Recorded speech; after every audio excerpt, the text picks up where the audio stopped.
Я ухожу. И в сортире их замочат, в конце концов. Свобода лучше, чем не свобода. Крым и Севастополь возвращаются в родную гавань. Welcome to Infocom. I am Tigran Grigoryan, and this is the first episode of Focus on Russia, a new program on Russia's domestic politics and foreign policy.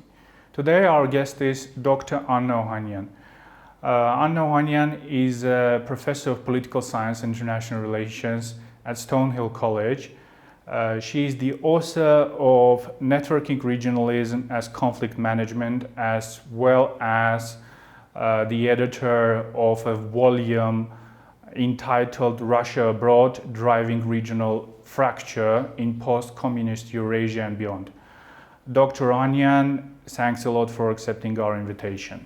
It's a pleasure, Tigran. Always good to talk to you. Could you elaborate a bit on the concept of regional fracture and how it's been used by Russia to maintain its influence in the post-communist areas? Sure. When I started working on that book, Russia Abroad, Driving Regional Fracture in Post-Communist Eurasia and Beyond, I was actually looking at challenges as to why deeper connectivity are not happening in some of the post-communist regions. And I was curious to find out in that book that you mentioned as to whether conflicts are the only or the main reasons as to why these regions are not cohering. And then I realized that actually something specific is happening, that there's actually deliberate attack sometimes, like divide and conquer policies that kind of sounds very imperial, and it is an imperial, post-imperial phenomenon, but it's not just Russia that tends to use that strategy. Many great powers have been using it, regional fracture, by default or by design. What the concept means is that these are, at their core, regional fracture is a strategy. It is a strategy that is applied regionally to make it difficult for connectivity to form. Obviously, when there are armed conflicts, it makes it difficult to talk about regional engagement. But when you zoom out and look at the Eurasia continent in general, or other continents for that matter, the question emerges as to why, for example, after the post-Cold War period, in the post-Cold War period, why is it that some regions emerged peacefully and others fell into fracture? What are the prospects of some fractured regions to come together? Are all fractured regions fractured the same way? The bottom line is that it's very difficult to build state, to develop economies when regions are fractured, when the neighborhood connectivity is weakened. This regional fracture is defined in the book as a process when, for example, there is a deliberate or sometimes by default policy is applied to make it difficult for political connections region-wide to form. And it's not just Russia as a country that is practicing this. They're also what one of the authors, chapter authors mentioned this in the Russia Abroad book, Lawrence Browers, talks about how they're entrepreneurs of fracture. For example, there are oligarchs that benefit, domestic, local oligarchs from countries, from regions that we're looking, that are interested in keeping the regions fractured. Such regions, fractured regions, are usually peppered with countries that have governments with weak legitimacy, weak statehood. And this weakness of legitimacy invites external powers into the region. And in my forthcoming book, which is titled The Neighborhood Effect, The Imperial Roots of Regional Fracture in Eurasia. This is coming out with Stanford University Press next year. It grew out of this Russia Abroad volume where the reviewers were asking us, I mentioned that it looks like this is an imperial phenomenon. So what I'm doing in my last book and trying to see, well, contemporary practice of regional fracture is observable, but is this a post-imperial phenomenon or new imperial phenomenon? And as you look over time, throughout the 20th century, then you realize that empires on their own, they're actually quite exploitative, quite coercive, but they practice styles of governance differently. Some peripheries were more resilient within the same empire than others. So what I argue in what we did in that volume with my with chapter authors is I developed essentially the theoretical approach to regional fracture. What are the characteristics? How very often in fractured regions, political forces are pulling in one direction, economic logic is going in the other direction, obviously they're intertwined, how such regions are dysfunctional, but they are still coherent in some respects. And then we tried to apply that framework to the Balkans, Ukraine region, South Caucasus, Central Asia and Middle East, where Russia is involved in one way. But again, Russia is not the only actor that is practicing this on purpose. It is using this strategy as a deliberate strategy, and perhaps we could talk about in the post-war context as to why some of the policies that Russia is carrying out are not amenable to regional resiliency. But there are other, as I mentioned, other actors also do it. They practice it perhaps by default. Sometimes it's practiced by design. And even we can think of it not only regional fracture in institutional terms, weak states, poor illegitimate governments that are reliant on external actors for regime survival, but also in terms of values. For example, the Middle East is a notoriously fractured region where you have value gaps, where you have, many argue that the religion of Islam is in a civil war with itself. And that dynamic is obviously shifting. So regional fracture is also expressed in institutions. Scholars of comparative regionalism usually look at the number of regional organizations in the region as a marker, whether that region is coherent. But when you look at fractured regions, you see these regions do have regional organizations, but they are not able to pull in region-wide collective activity. They are not able to perform, to deliver developmental regionalism. A person that lives in a border area is not benefiting from these regional organizations. Central Asia is a region that has a lot of regional organizations, but this is a region, as David Lewis in the Russia Abroad book details in the context of Central Asia, that is actually one of the fractured regions because the countries look at each other as threats, look at each other in terms of not as win-win, but win-lose outcomes, as opposed to seeing each other as regional markets. So some of these dynamics are specific to regions. Some of them are Russia does employ, the Kremlin does employ such strategies, but again, some of it is homegrown. Some of it has to do with legacies of Soviet legacies, even imperial pre-Soviet legacies. And it's something for small states to watch out in terms of that they lack. Usually they don't have the initiative to develop regional front lines of diplomacy. So you can't lay everything at the door, Russian door, right? Say it's all Russia to blame. But there are some objectives, some structural conditions that perpetuate this. The bottom line is that it's difficult to build a state, to develop an economy in a fractured region. There are costs to these missing links. We know the benefits of regional integration, right? And regional fracture is not the opposite of regional integration. Regional fracture is about the cost of missing links. What do you lose when you don't have good neighborly connections? Even Armenia-Georgia relations, no conflict there, are underutilized, unrealized. I just did a trip to Armenia South and met with the ambassador of Iran to Armenia, as well as other analysts and diplomats in the country. Even Iran-Armenia relationship is underutilized. Again, when I say regional engagement, I'm not even talking about Armenia, Azerbaijan, or Armenia, Turkey. These are Armenia's two open borders that have unrealized regional connectivity. Yeah, before discussing the post-war situation, could you please give us some particular examples of practice of regional fracture by Russia in this region, in the region of South Caucasus, just to understand the particularities of this region? Sure. There are a variety of dimensions that we can look at this.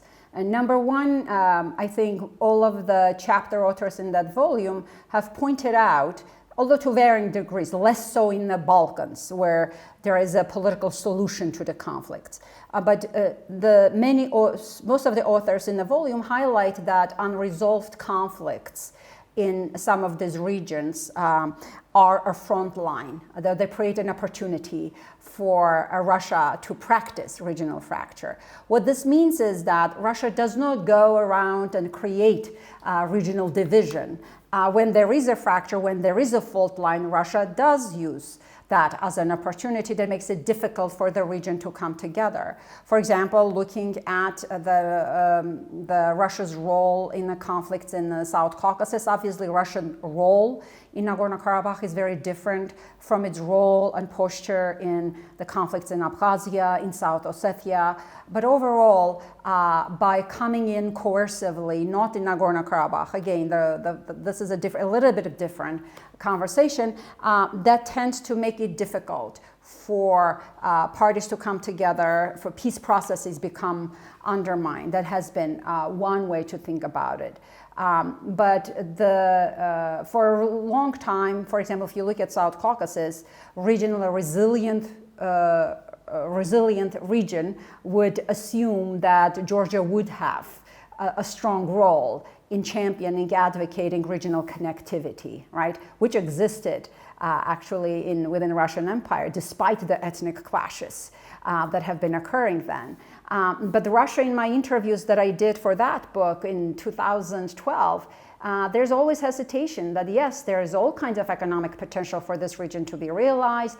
There is natural role for Georgia to take, but that there is fear for Georgia to take on an active role. And also at the same time, again, Georgia, in a way, I would argue, abdicated. It's sort of a room to practice such leadership in the region, instead looking at the European pathway.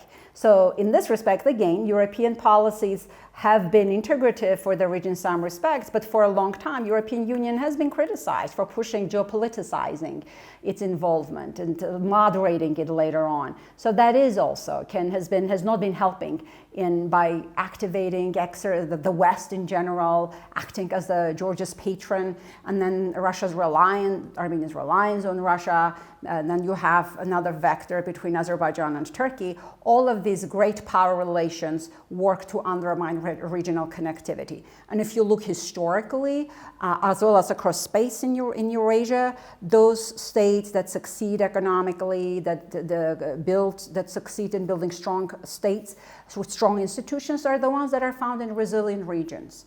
And this, you are not born into a resilient region, you cultivate it. So managing great power rivalry is one dimension of that phenomenon. Yeah. So how would you explain Russia's actions in this post-war, post-Second Karabakh War, new status quo situation, when it seems that the Kremlin is genuinely interested in unblocking the regional communications? It seems to be trying to establish some sort of economic interdependence between Azerbaijan and Armenia. Are these actions in contradiction with the main argument of your book? Sure, it's a great question, Tigran, very well put. In regards to let me rewind a little. When we say regionalism, there are a variety of formats. There is more top-down regionalism pushed by state actors. Sometimes that type of regionalism can be coercive. There is also a phenomenon called regionalization, when people connect regardless of any push from the top. Ideally, developmental regionalism is one that is negotiated, right? That is rules-based, that is transparent and institutionalized. And open negotiated component is important, so the model responds to the interests of all countries in the region. In the case, I agree with you, actually. When that agreement was signed, I was to a certain extent surprised that after writing that book, that Russia has always viewed at least the Kremlin under Putin era, its neighborhood's regional fracture was practiced as a way to project global power, something that Turkey has been doing under Erdogan since 2016. But yet, I was very, and I am still hopeful that Russia might be interested in greater regional connectivity, which is not the same as regional resiliency. But still, I think if Russia is interested and should be interested in being surrounded by regionally resilient, integrated areas, especially if it wants to project global power. So I hope that this would be, that I'm not overly optimistic to hope that Russia might be interested in this. But when you zoom in a little bit, some of my interviews with analysts and some diplomats demonstrate that Russia does want connectivity, and looks like all of the great powers want that. Unblocking of this region is in the interest of all great powers. I have not looked at Turkey as closely as I have looked at Iran, Russia, as well as India is appearing on this connectivity frontline conversation. But when it comes to the formats, my interviews that I've done so far show that Russia is interested in specific type of connectivity.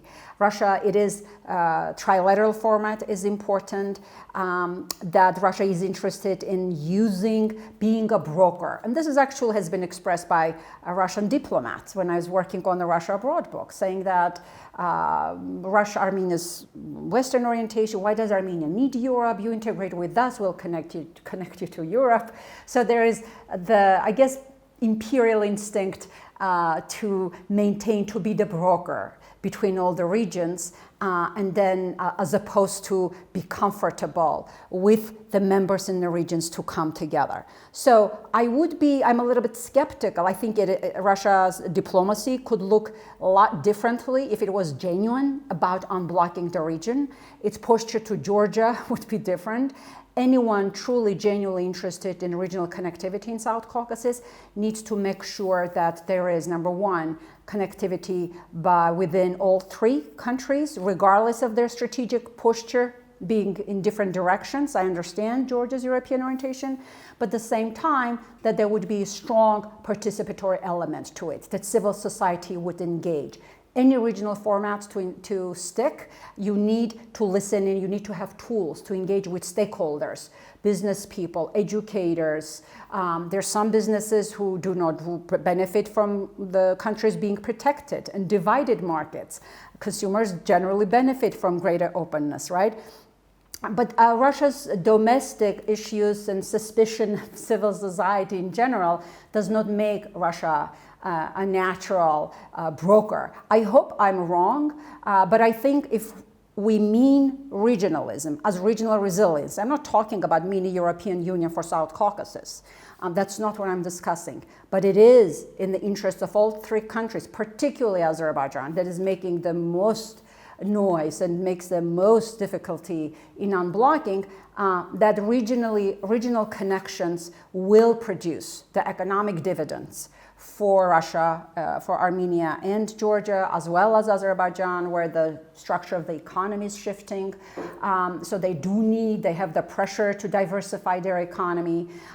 So there is an interest in that, but to do it correctly, it is important to manage to great power rivalry for the great powers, Russia, Turkey, as to really acknowledge, to give the three countries the driver's seat in leading this process. That would mean for Turkey to pressure, to lean in on Azerbaijan. And again, then you have a conflict of interest similar with Azerbaijan. Does Aliyev, an authoritarian state, willing and comfortable to engage with civil society actors that need to drive regional connectivity issues?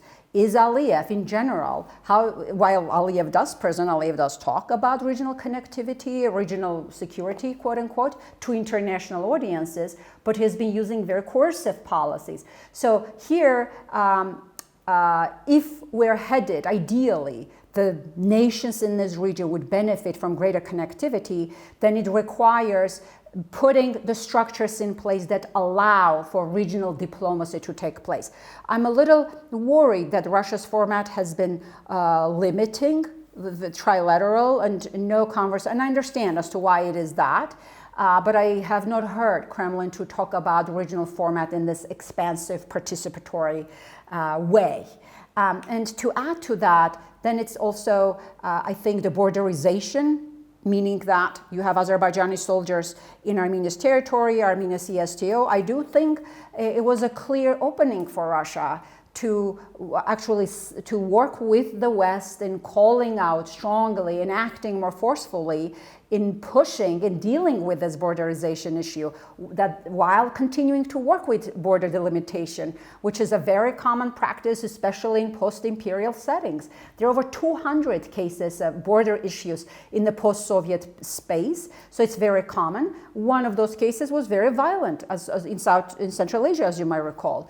But all of that, doing it coercively through the borders, obviously it's not a case of border delimitation.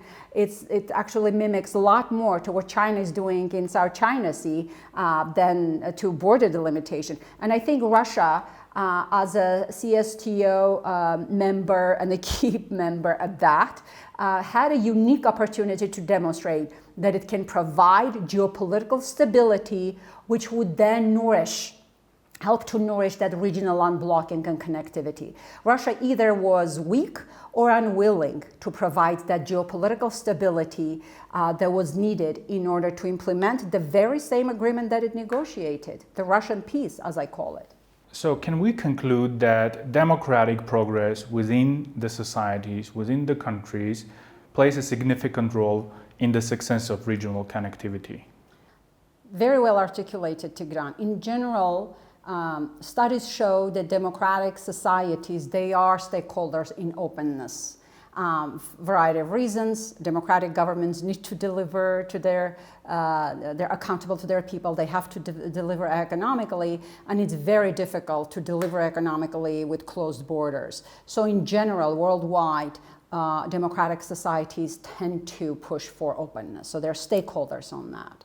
And in general, democratic societies also have a track record of working more effectively in international forums, in regional forums, and regional democratization, as it continues to deepen in a country, is about decentralization of power. Decentralization of power, local levels of government, is a key ingredient for effective regionalism to take hold. Now imagine if a leader of a village, a municipality leader in some border areas in one country is able to negotiate some sort of a memorandum of understanding with someone across the border so they can, I don't know, solve, infestation of the land, something very specific, right? That requires high level of decentralization, high level of skill in governance, local levels of governance. So democratization, participatory governance, and developmental regionalism, they tend to go hand in hand. Contrast this with authoritarian states. In general, authoritarian systems are centralizing their powers, so institutionally they are not wired to push for regionalization. They're not natural stakeholders. Their people in all regions are benefiting, especially borderline communities are interested in connectivity. That is not to say that autocrats can't make a peace agreement, for example. Mercosur, which is a regional organization, grew out of the rivalry between Argentina and Brazil. Some scholars have argued that these two countries were still the initial openings, initial bargain, a deal was negotiated before these countries moved to democratize later on. But it wasn't until they democratized that this security bargain regional organization took off. So the short answer is that autocratic leaders, authoritarian systems, are not beneficiaries. They're because regionalism means engaging with people, decentralizing power, bringing civil society, bringing privatization, letting businesses make deals. In authoritarian systems, these instincts are not natural, do not come easily, to put it mildly. So I would say the research also shows that when democratic poles strengthen in a region, the more democracies in a region, the greater acceleration to deepening democracy, as well as to push greater opening, greater possibility for regional formats of governance. Dr. Ohanyан, thank you for an interesting conversation and thank you for your time. It's a pleasure, Tigran.